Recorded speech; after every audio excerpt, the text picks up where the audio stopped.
Републичкиот совет за безбедност на сообраќајот на патиштата денеска информираше дека зад нас ја оставаме најбезбедната 2018 година.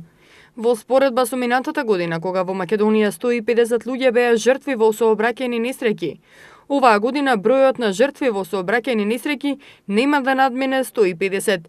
Како што информира Стојче Стаменковски, председател на Републичкиот совет за безбедност на сообраќајот на патиштата, споредено со 2014 година, има намалување на бројот на жртви за речиси половина.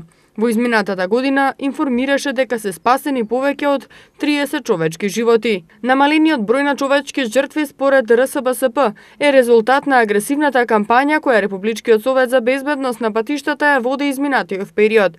Најновата кампања за внимателно возење и почитување на сообраќајните правила е насловена "Без изговори" и потсетува дека не смее да има ниту еден изговор поради кој учесниците во сообраќајот ги прекршуваат сообраќајните закони.